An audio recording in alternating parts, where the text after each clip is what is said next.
ಎಲ್ಲ ನೀಟ್ ವಿದ್ಯಾರ್ಥಿಗಳಿಗೆ ಒಂದು ಇಂಪಾರ್ಟೆಂಟ್ ಮಾಹಿತಿ ಇದೆ. ಸೊ ನಾಳೆನೇ ಲಾಸ್ಟ್ ಡೇಟ್ ಇರ್ತಕ್ಕಂಥದ್ದು ಈ ಒಂದು ಇಂಪಾರ್ಟೆಂಟ್ ಪ್ರೊಸೆಸನ್ನು ಮಾಡೋದಕ್ಕೆ. ಹಾಗಿದ್ರೆ ಬನ್ನಿ ಇದರ ಬಗ್ಗೆ ಸಂಪೂರ್ಣವಾಗಿ ಇನ್ಫಾರ್ಮೇಷನನ್ನು ಈ ವಿಡಿಯೋದಲ್ಲಿ ತಿಳ್ಕೊತಾ ಹೋಗೋಣ. ವಿಡಿಯೋವನ್ನು ಸ್ಟಾರ್ಟ್ ಮಾಡ್ತೇನೆ. ಅದಕ್ಕಿಂತ ಮೊದಲು ನೀವಿನ್ನೂ ನಮ್ಮ ಚಾನಲ್ಗೆ ಸಬ್ಸ್ಕ್ರೈಬ್ ಮಾಡದೇ ಇದ್ದರೆ ಈ ಕೂಡಲೇ ಚಾನಲ್ಗೆ ಸಬ್ಸ್ಕ್ರೈಬ್ ಮಾಡ್ಕೊಳ್ಳಿ ಮತ್ತು ಲೈಕ್ ಮಾಡಿ. ಈಗ ನಾವು ಇನ್ಫಾರ್ಮೇಷನನ್ನು ತಿಳ್ಕೊತಾ ಹೋಗೋಣ.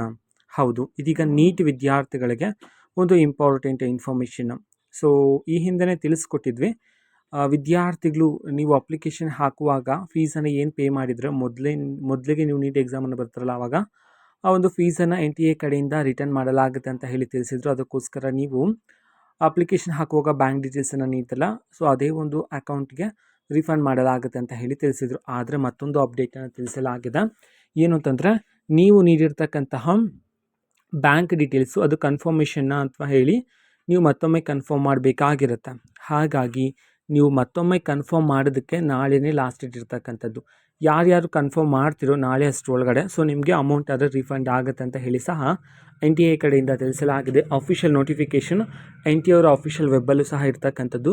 ಸೊ ವಿದ್ಯಾರ್ಥಿಗಳು ಚೆಕ್ಔಟ್ ಮಾಡ್ಬೋದಾಗಿರುತ್ತೆ. ಸೊ ನಾಳೆ ಲಾಸ್ಟ್ ಇರ್ತಕ್ಕಂಥದ್ದು ನೀವು ಬ್ಯಾಂಕ್ ಡೀಟೇಲ್ಸನ್ನು ಕನ್ಫರ್ಮೇಷನ್ ಮಾಡೋದಕ್ಕೆ.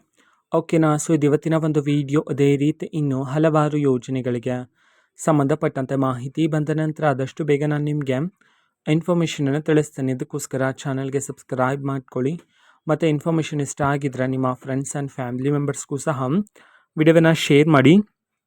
ಜೊತೆಗೆ ಚಾನಲ್ಗೆ ಸಬ್ಸ್ಕ್ರೈಬ್ ಮಾಡಿಕೊಂಡು ಸಪೋರ್ಟ್ ಮಾಡಿ. So thank you, bye.